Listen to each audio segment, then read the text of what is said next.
And yes, you have a lot of kids on your team, but you can't ignore any of those kids. You can't just spend the time and caring on that star player. Might be just the trainer. It might be that fifth stringer that'll never play a play in his whole life, but he's there because he wants something. He wants to be part of something, and you have that to give him.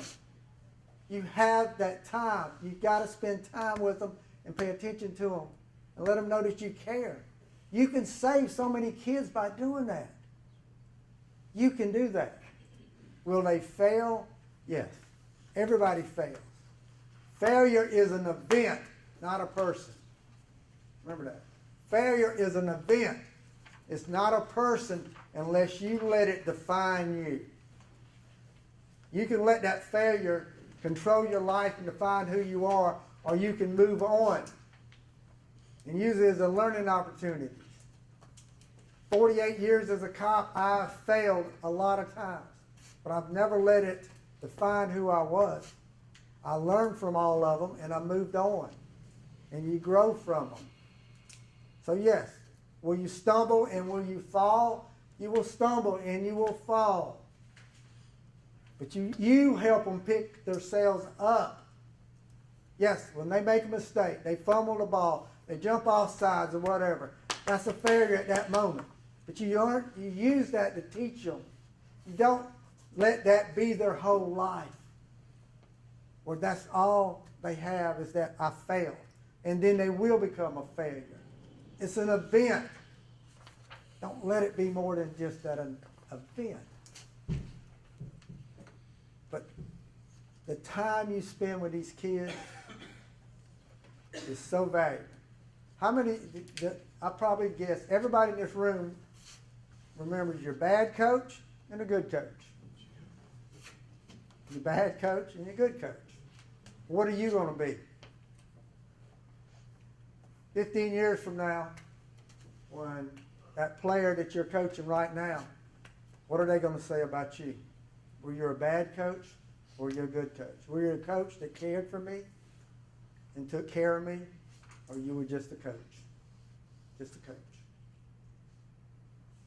I can't answer that for you. Only you and that players can be able to answer that. In your heart, in your mind, what are you going to be? What are you going to be? And that goes back to what I started with. What's your goals? What is your goal? Is your goal someone who just defines success as wins and losses? Or are you going to define success on the lives that you've impacted and you've saved? What's going to be most important?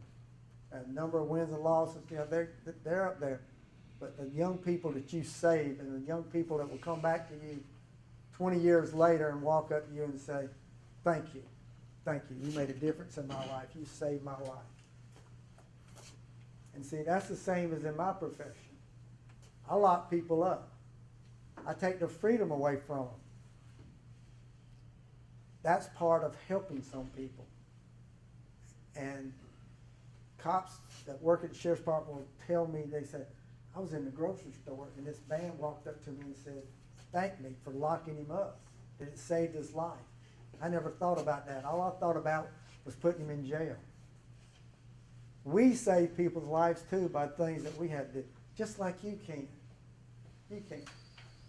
The greatest compliment you'll ever get in your coaching career or in your life is be somewhere and have somebody come up with you and have a child and walk up and say, this was my coach. Telling their son or daughter, this is my coach. He was a good one. He helped me. That's where your reward's going to come from.